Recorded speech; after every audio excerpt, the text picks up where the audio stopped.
overview. And okay, great. Good afternoon. It is Thursday, June 24, 2021 at 2:07 p.m. The meeting was delayed a little bit due to technical difficulties, but we're all together now. And the new link, a new link for this meeting is posted, I believe, on the Vermont Climate Council website. So the members of the public have access to it. Is that accurate, Jane? Yeah, Melissa just Great. confirmed that she posted it. Great. Okay, good. Today's agenda, and I'm going to go back to open it up again because I've just lost it. We have all members of the steering committee present and accounted for. And the agenda today, just a quick overview, is to approve 2 sets of minutes. Welcome our new coordinator, Marion. Is it Volts, or is she here? I'm here and it's Wolves. Wolves, okay. And then we'll look at the agenda that's been proposed for the full Climate Council meeting on Monday, June 28th, and discuss 2 of the agenda items in a little more detail with Jane and David. Are there any additions, deletions, or changes to the agenda that folks would like to offer at this time? Okay. See no hands and hearing no voices. I would make one little addition maybe, which is we have a moment at the end to talk about the issue of in-person meetings and going forward and how we want to think about that. Okay. We may not have time, but if we do, I'd welcome. Okay. About that. So maybe was that actually on the agenda, or should we agree to add that to the agenda if there is time? I think we'll need to agree to add it. Okay. So if there's time at the end of the agenda, under next steps, we can talk about in-person meetings or how we're going to proceed in the future. So that's great. All right. So David, if you want to take it away with the minutes, that's great. Super. Okay. So there's 2 sets of minutes that are, and hello, everybody. It's good to see folks. Sorry to not say that. 2 sets of minutes that are linked in that agenda. Again, it's right there. Interesting. Someone's having a hard time getting the link to the agenda. Let me try it again. There's 2 sets of minutes that are linked in from May 20th and June 7th. I'll just give folks a moment to open those up if you haven't already. And if anybody's having a hard time getting them, let me know. And as, yeah, go ahead, Secretary Young. I just thought it might be important to note, if you maybe planning on doing this, that the minutes for May what? 20th? Yeah, May 20th were amended from when we first saw them to account for Dr. Leslie Ann Depuigné and Everest Giroux's suggestions that it be updated to show that she only stepped down as the co-chair and not as a member of the council. And she also asked that her credentials be added. And so what we've done is linked to her biography in the minutes because those were not a part of the agenda, but I appreciate her request. So that's how we've dealt with the conversation around the minutes at the last meeting. Oh, great. Excellent. Thanks for that detail. Anything else we want to say about these minutes? Both the May 20th and then the June ones? Okay. Any concerns with these minutes? Okay. Without hearing any concerns, we will treat these as approved by you. And then we do want to welcome Marianne. Marianne, welcome. Thank you. It's really great. I mean, all of us that have seen Jane work incredibly hard are eager to have Jane have someone working with her in this place. So welcome. Do you want to say just a word where you're coming from? Sure. And what you see your role as? Certainly. And I think Jane could probably fill in as well. So hi, everyone. Very excited to be here with you today.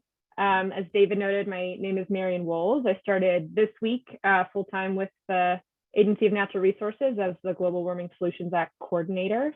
I will say I did have some exposure to this process in my previous position as I was working as a planner with the Vermont Division of Emergency Management and was a staff support to the Rural Resilience and Adaptation Subcommittee. So luckily was able to have some exposure to this process and the work that the Rural Resilience Subcommittee has been working on, but I'm looking forward to jumping in more and following the amazing work that subcommittee members and council members are doing across the sectors there. So I worked for the past 4 years as a planner with Vermont Emergency Management, primarily focused on state level emergency planning initiatives, focusing on how our state agencies and we as a state respond to and recover from disasters.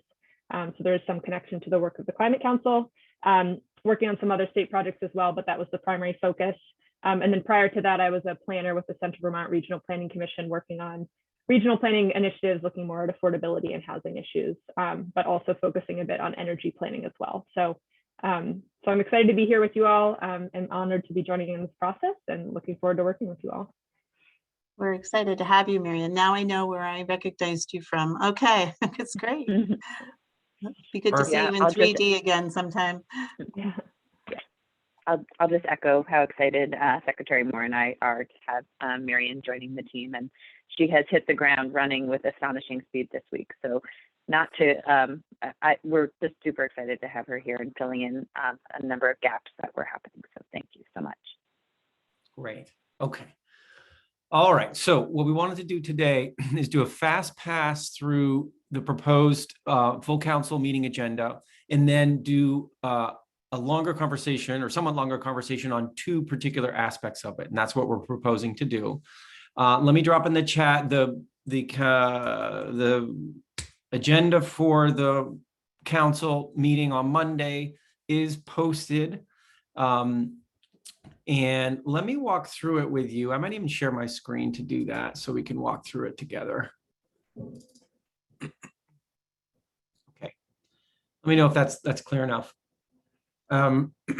So what we're planning to do on Monday, in addition to the sort of perfunctory pieces, as we did last meeting and promised to keep doing, we want to have this just transitions and equity reflection and inspiration moment in the beginning.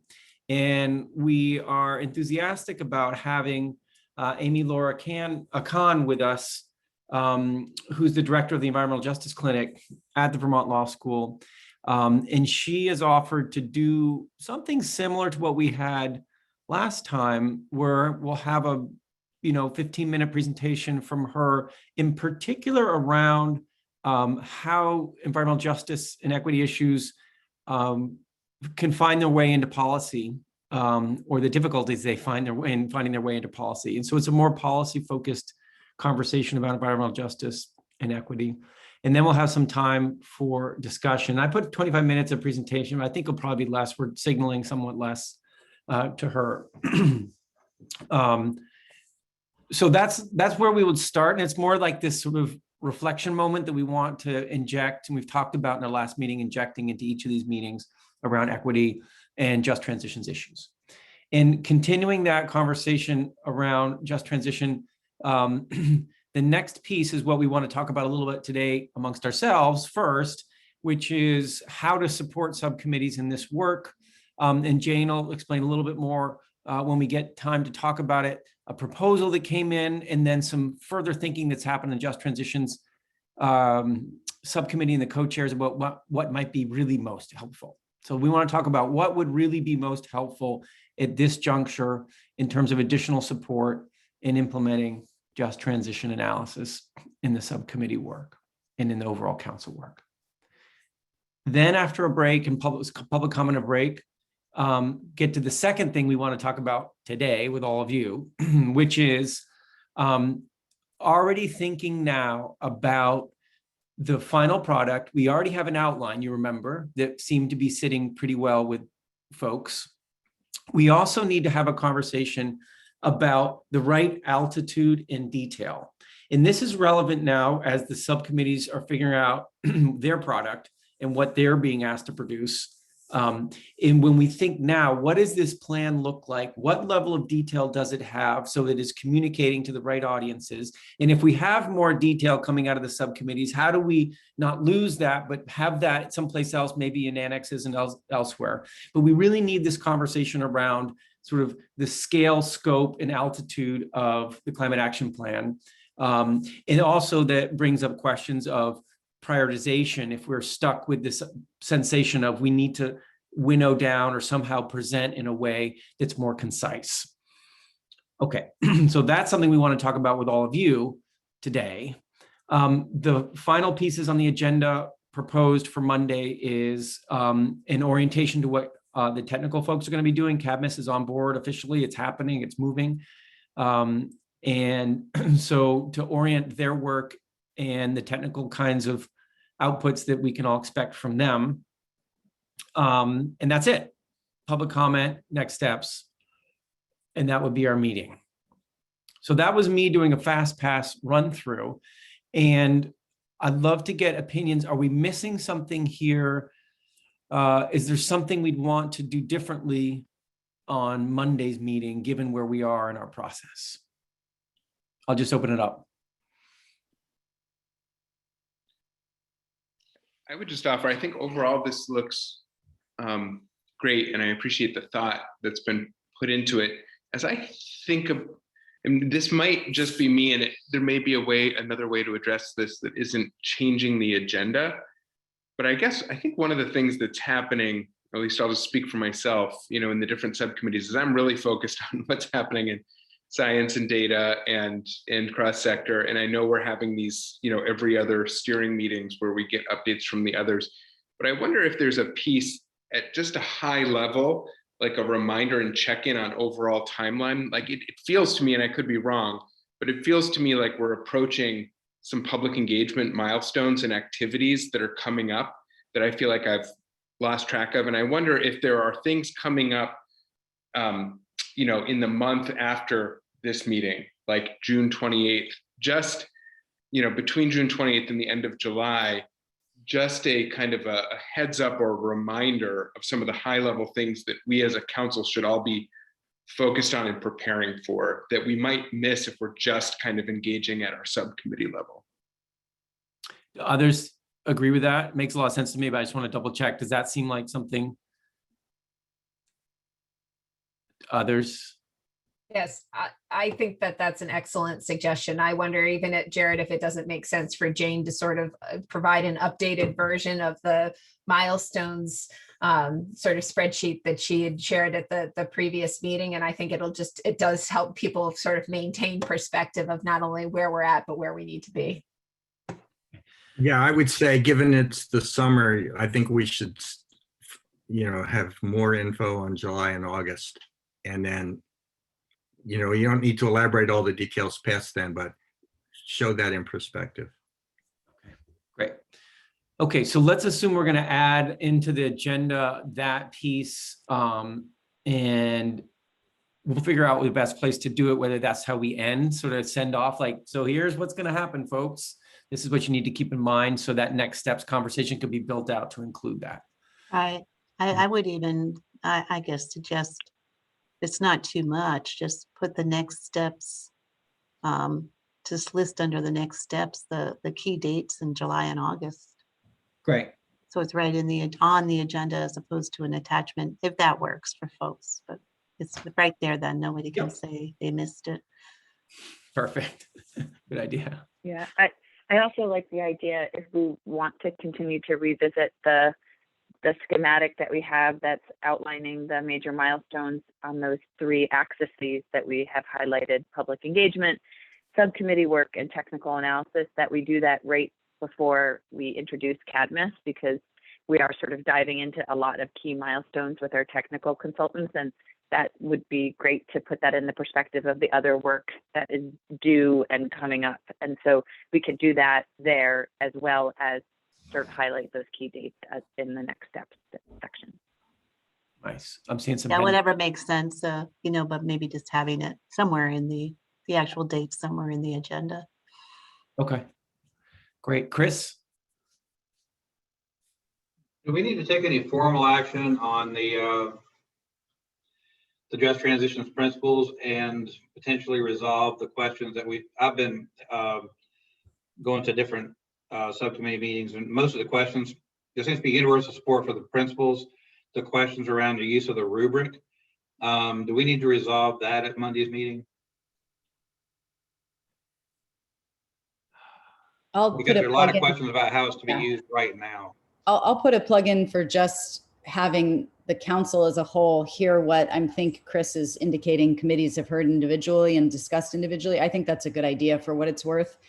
Like from the ones I've attended, it sounds like there's wide consensus, including for use of the rubric, so long as it's not viewed as like a score that itself will sort of, dominate the rankings, as it were, of policy choices.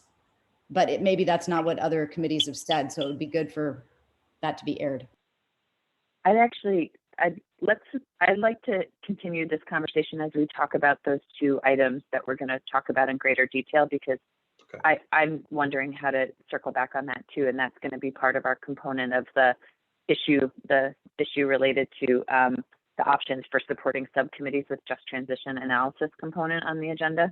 So I think that's timely. Yeah. So let's put a pin in that and say, let's talk about that right now and see if we get to where we want to get to on that. And if not, we'll expand that point out to include what you all are saying you'd like to include.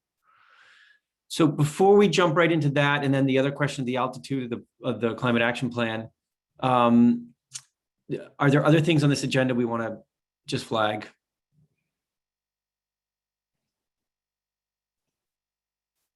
I think it's brief, but when Secretary Young goes on to next steps at the end, to the extent we have it in mind, just letting people know that there might be legislative committee testimony over the summer, just as a heads up. I don't think it needs a separate agenda item, but that would probably be smart. We've been contacted by HET for sure, and there might be others. Okay, great. All right, let me drop this for now. So why don't we dive into the two things we know we want to prep up for Monday and make sure we're framing these correctly. And the goal of having the conversation now is exactly that, like setting this up in a good way for the council to have the conversation and making sure we all know what we're talking about here, at least what we're trying to achieve with it. So the first piece of that is that agenda item around options for supporting subcommittees with just transition analysis. And here Jane can help describe what we're talking about here and what we're trying to put on the table for discussion on Monday. Jane, you want to walk us through what's happened here? Yeah, and I'd like to put a finer point on it that I'm hoping you all can help me describe what we want to do with this work and how to frame it up for Monday, because there's a lot happening, but yet I think that I'd like to feel that I have support and consensus from all of you on an approach and direction, and that we can deliver that together on Monday.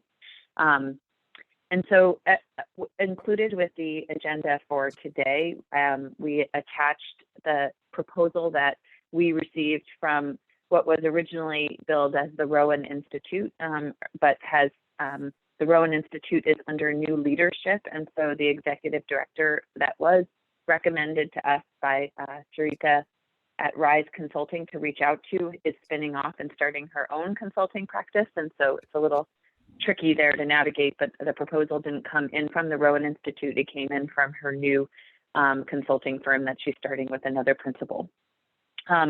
So just to remind everybody, as David did a bit at the beginning, that at our last council meeting, we proposed the idea of a three-pronged approach to our diversity, equity, and inclusion work at the council level.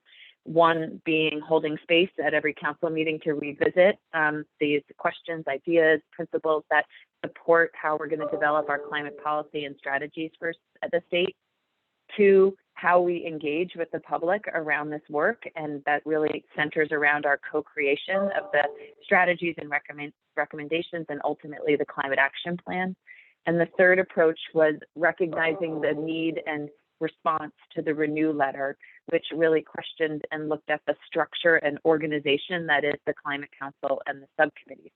In response to that, we reached out to a number of organizations to think about how they might put together, or how we could put together, how they would inform us putting together an RFP to think about organizational analysis of the Climate Council and the subcommittees. All declined to work with us based on capacity, recognizing that there's a lot of DEI work happening right now in response to the climate in the country around this work and the interest in it right now. But the Rowan Institute, which was highly recommended to us, did engage with me. I met with them a number of times to walk them through the work underway, the systems in place as an organization. And then in response to that, they put forward the proposal and cost estimate that I shared. I'm more than happy to put it up, but recognizing time and language, I will just direct you all to it and talk through the main points of that proposal. The proposal is really large in scale and scope. It covered 5 main components of the Climate Council and the subcommittees as places to target for revisiting and rethinking how we do things as a council and subcommittees.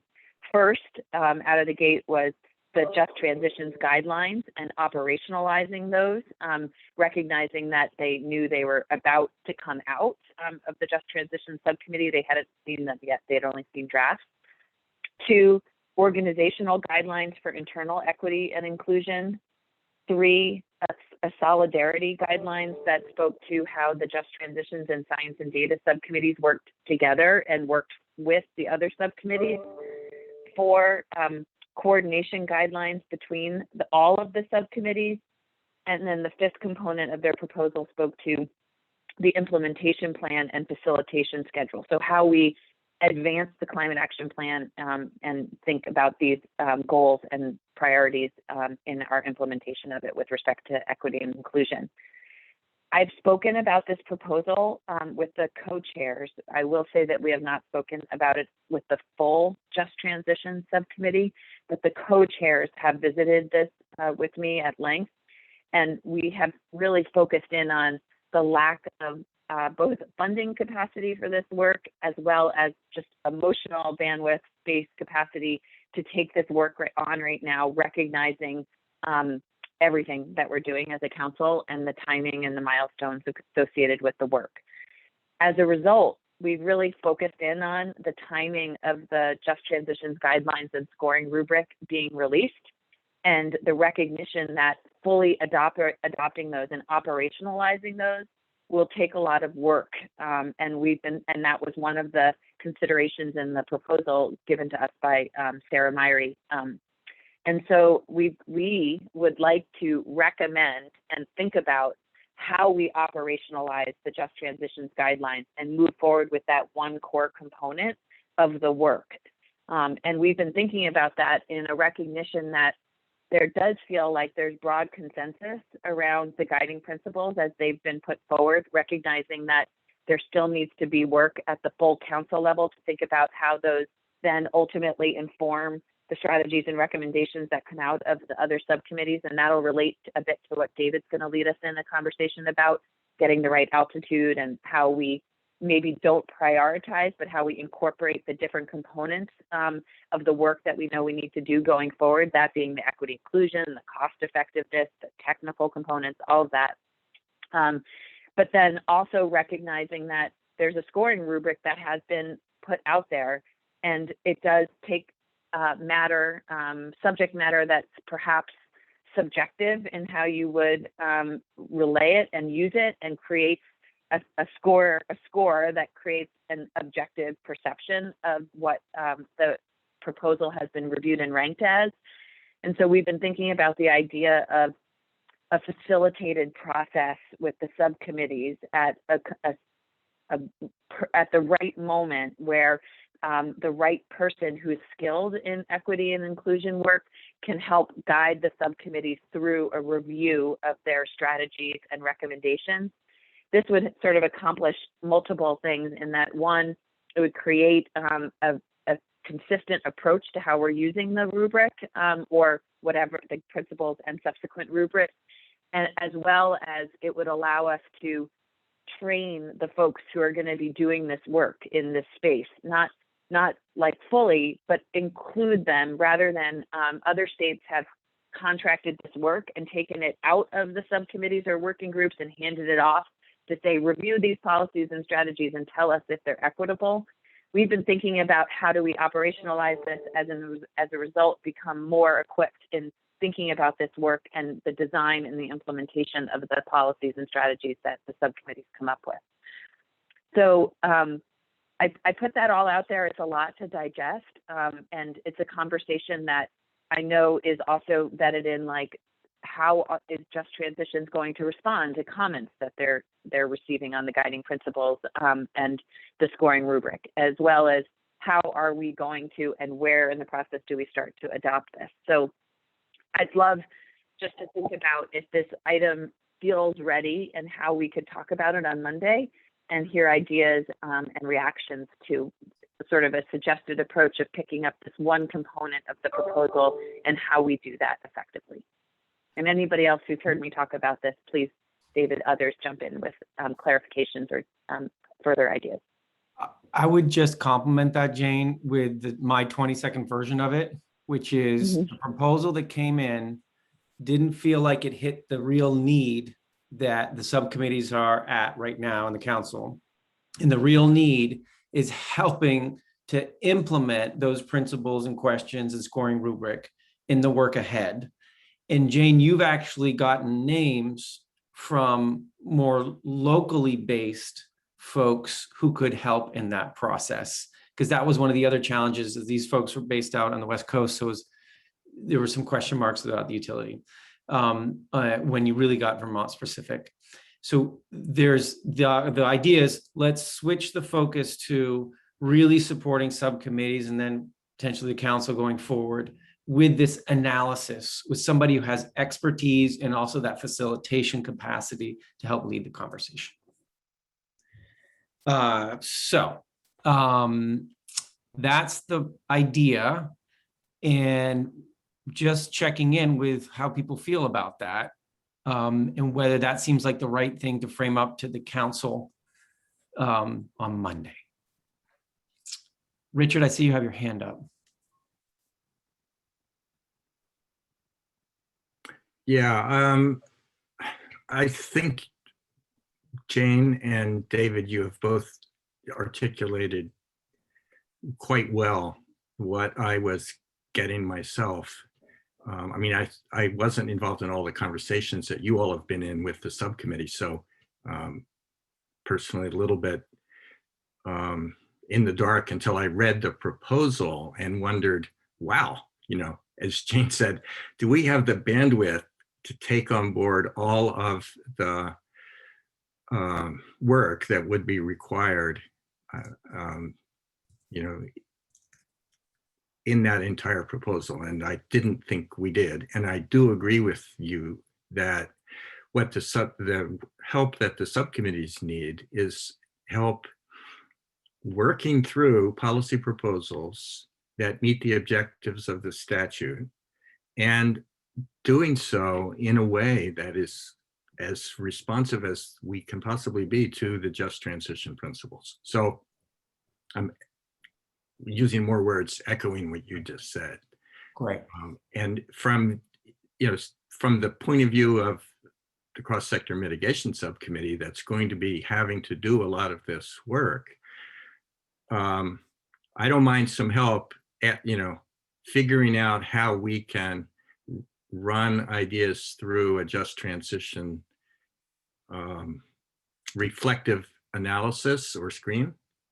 I think that's great. I think we could use that. Recognizing that time's limited, and we also have, the numbers have to add up. Exactly. Yep. Jared, I'm sorry if I get the order wrong. Liz, then Jared, sorry. Oh, okay, sure. Jane, just cutting to the chase is what you're asking for, that we use the rubric, but have a common facilitator when it happens to help ameliorate the issue of either differences in how it's used or differences in how the scoring is viewed. Is that the short version? Yes. Okay, awesome. I like that. And I think if you can like almost articulate it like in that shorter version, like we're supporting everything that's happening, and what we're going to do is make sure we have a common person to help bridge the differences among subcommittee usage of what could be otherwise viewed differently. I think that would be super useful. And I'm with you on that. I think that's a great idea. Super. Thanks. Jared? I may be missing something that was shared in the context, or I might be off base in saying this, but I do want to just give voice to a sense that, you know, we're at a real critical crunch time right now, and there's a lot of work happening across the council and the subcommittees. And the extent to which my preference would be, the extent to which additional activities need to occur, the extent to which we can do that with already identified and onboard consultants, either who've been working with us on public engagement and just transitions and equity, or from facilitation.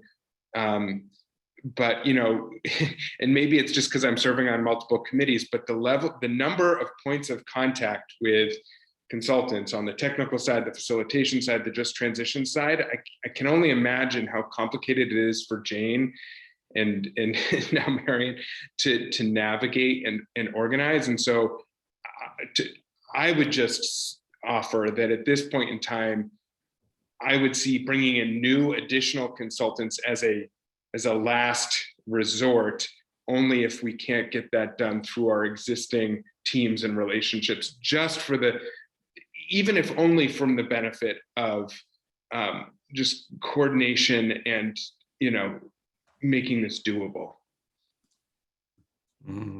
Thanks for that thought. Yeah. Liz, is that a new hand or an old hand? I'm sorry. Old? Yeah. Okay. So Secretary Young? Oh, hang on one second. You're still muted there. Yeah, no, for some reason, I just cannot find the hand function today. So I just want a point of clarification. I agree with Liz's sentiment, and I think if I'm understanding her first statement out of the gate on this was the scoring. This will I think, bring some consistency that we're all applying the guidelines in a similar fashion. I mean, is that what this is intended to do? And is that what you stated in support of that notion, Liz? I just want to make sure I'm understanding.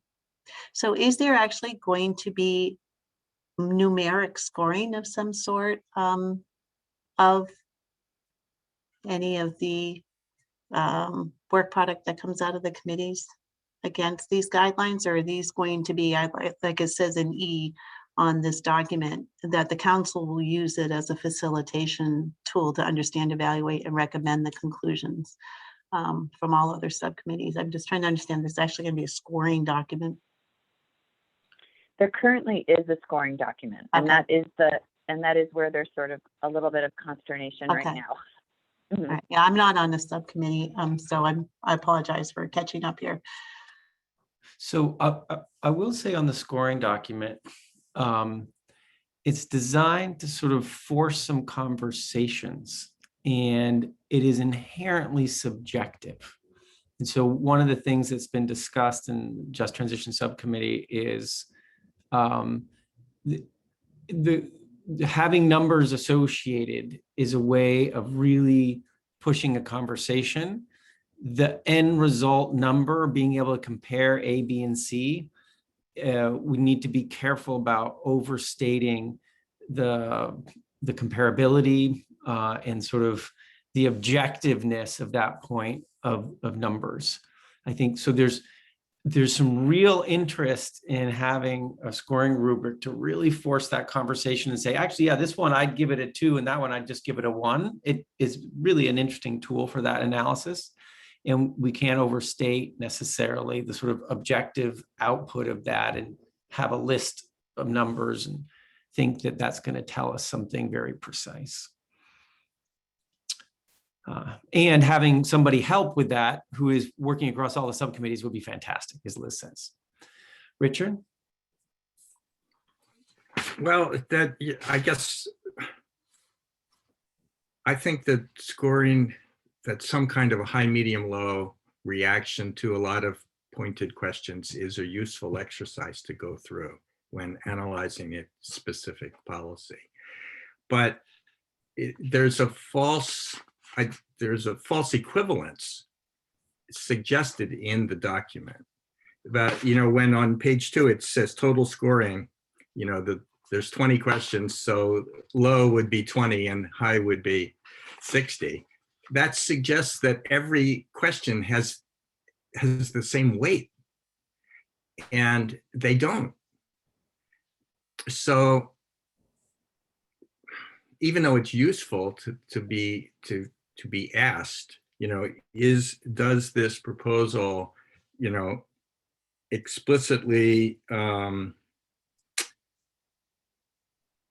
recommend a funding mechanism? Okay, low, medium, or high, I think I want to know that. But then to say that the answer to that question is equally valuable or equally important as the answer to every other question on the list, to me, as I say, it creates this sense of false equivalence that every question, it has the same weight. So I would not suggest adding them up and giving a proposal a global score that somehow would then compare it to some other proposal's global score, because we're comparing apples to oranges, and then within the apples we're comparing Granny Smiths to Max. They're just different. Yep. Chris?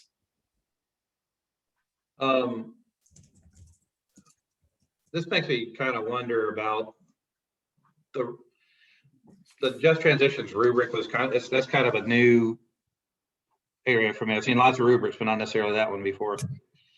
And I think, Jane, correct me if I'm wrong, but I think Kaya took that on herself to develop that. Am I remembering that right? Kaya did it in her role as a Just Transitions co-chair, and then the Just Transitions co-chairs adopted it as use via the subcommittee. Is my Right. understanding. I guess what I'm wondering is, I don't know to what extent. I mean, that was a big task to take on. I'm wondering if I'll admit I did not have the time and didn't take the time to look at how our rubric compares potentially to other rubrics that might exist out there when it comes to just transitions. I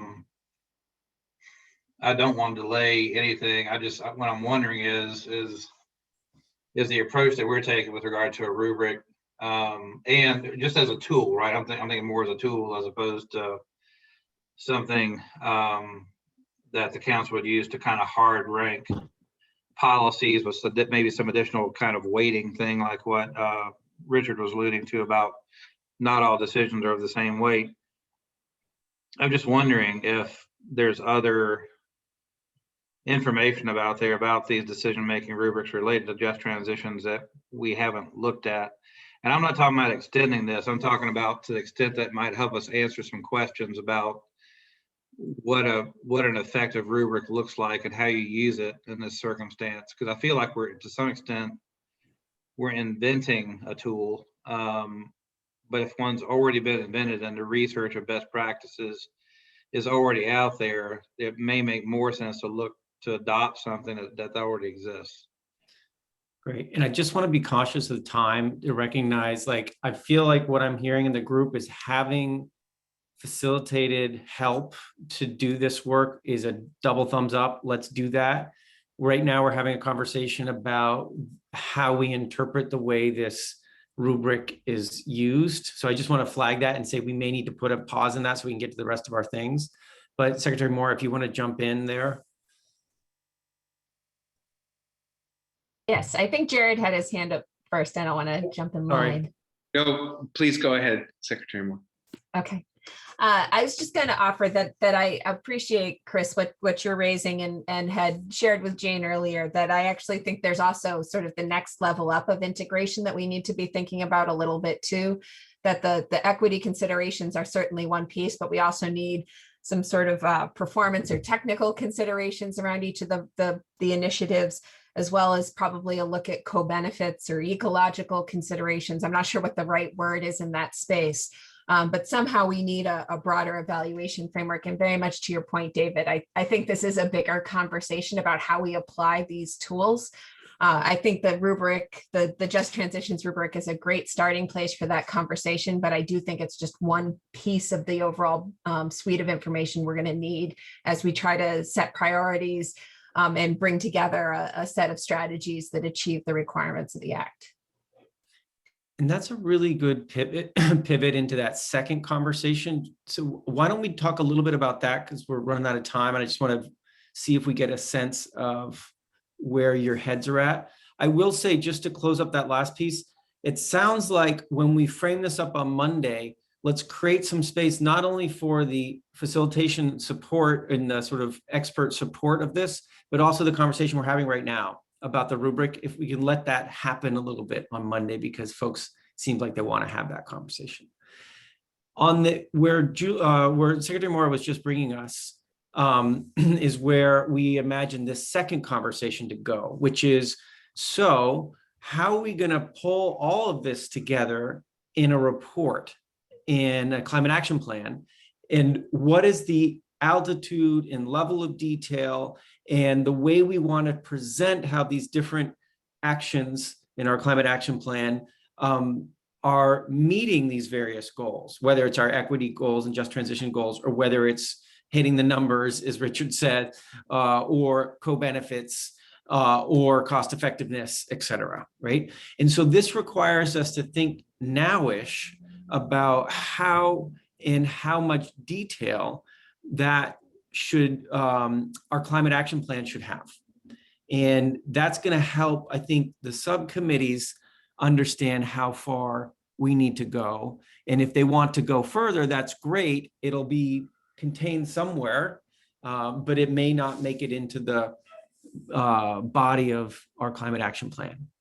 So I'm curious, when you all hear me describe this dilemma of how do we get that level of detail, that altitude right, and also expressing these different types of goals and priorities, where do your heads go? Does that seem like a good conversation to have on Monday? How would you frame that up? Or am I fundamentally confusing you?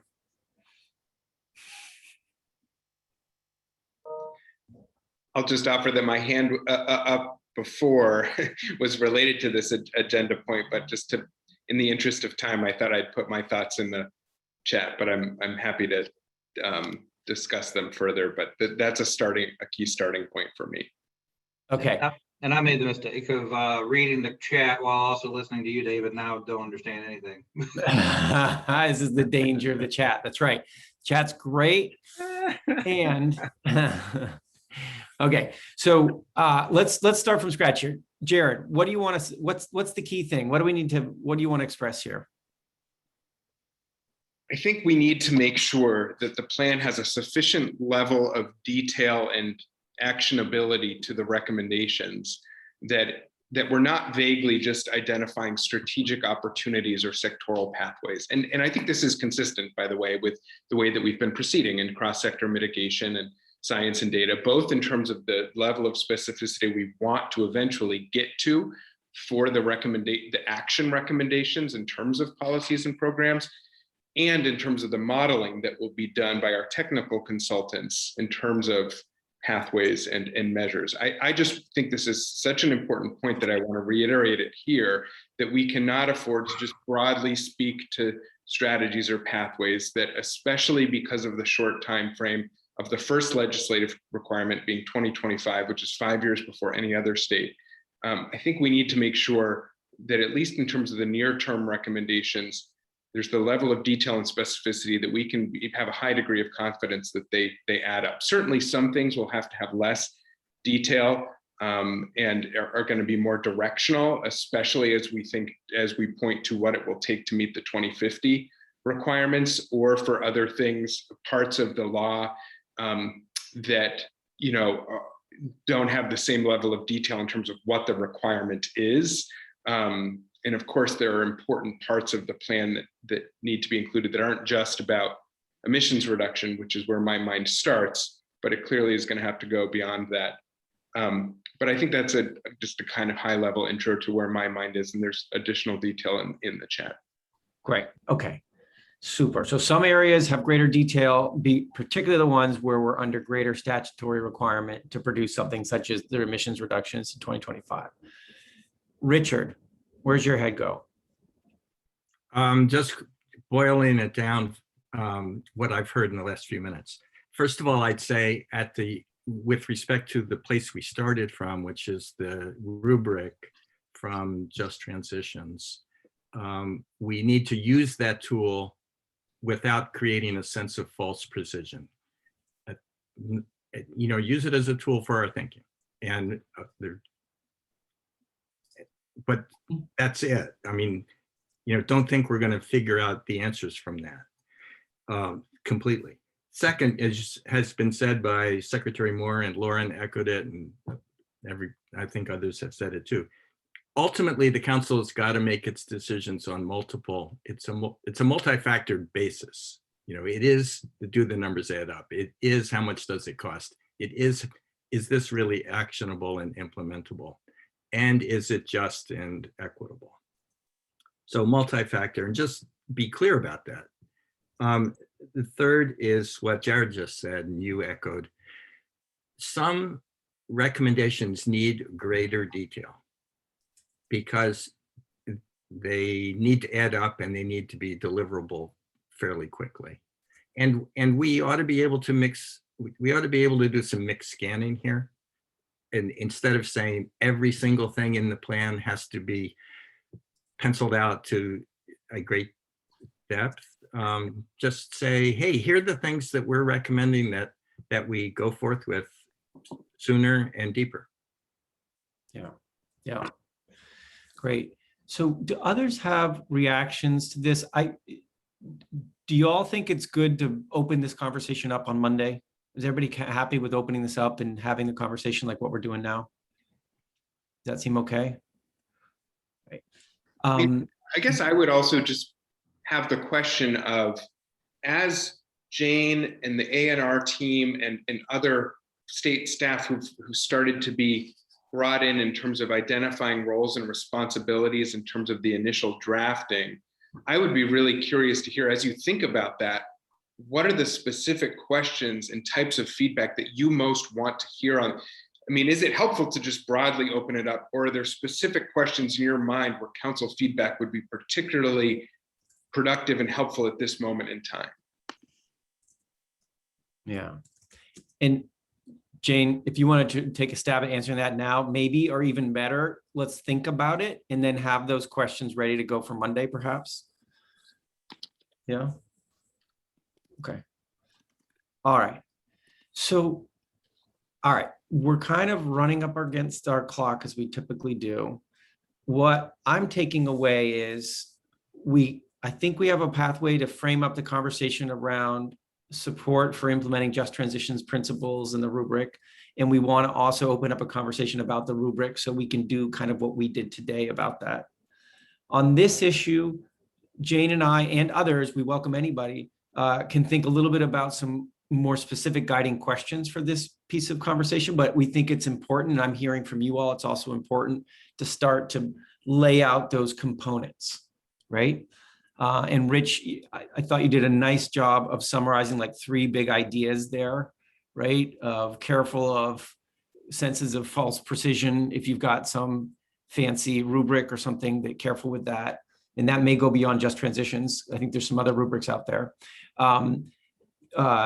Recognize that this is multi-factor. We just need to say that. And we can say how these different pieces do on these different goals. And finally, vary the level of detail depending on the specific urgency and need to implement right away.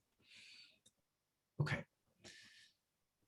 All right, and I hear and I see in the chat too that there's a real interest in balancing in the climate action plan resiliency with emissions reductions and sequestration in these other pieces of the puzzle. So let's, just because some need, under statutory requirements, more urgent action, let's not forget the importance of all these pieces of the puzzle. Okay. Anything else on these pieces before we finish up? Okay. All right. I'm not seeing any members of the public. So Secretary Young?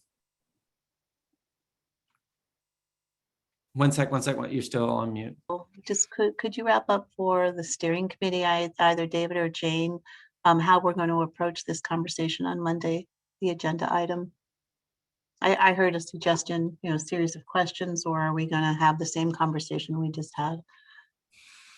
So what I heard would be helpful is, in addition to framing it up the way I tried to frame it up, to put some specific questions in there. Maybe questions about how we talk about the different goals and the way our recommendations attend to those goals, how we think about the level of detail depending on urgency. We could formulate some questions to make it a little clearer, perhaps, than the way I described it. So I think that's how we'll do the conversation. We'll open it up that way and just make a conversation out of it. Okay. Does that seem sensible? Yeah. Okay. All right, so we're out of time to do the conversation I wanted to have around in person. Let's put a pin in that one and know that we're in a zone that's going to get a little confusing in the coming weeks and months about how we do in person and virtual, and we don't make hybrids that are unsatisfactory for everybody. That's going to be a challenge for us, so we don't have time to work on that now. Anything else before we wrap up here? Am I forgetting something? No. All right, I see there's a lot of activity in the chat too. You guys are chat focused today. I'll just let everybody know that we were only scheduled these steering committee meetings through July as of this morning, and I scheduled you out through August, keeping with the same schedule. We have been talking about Mondays with the steering committee and co-chairs, and the Thursday meeting with just the steering committee for agenda prep. At the next steering committee meeting, we should consider what the steering committee looks like if we are adopting the milestone chart that I've been sharing, which shows the council meeting bi-weekly starting in September, and recognize what the steering committee will need to meet in order to do that. I see you touching your temples. So many meetings. That's why. But we I thought I saw her head explode. Okay. All right. Great. Anything else, folks, before we round up? Good work, team. Thank you, everybody, for all the great work everyone is doing. It really is impressive. Such a team effort. I think everybody's firing all cylinders right now and all the subcommittees. So good. Wonderful. Great. Thanks, everybody. Thanks, everybody. We'll see you on Monday morning. See you Monday. All the best.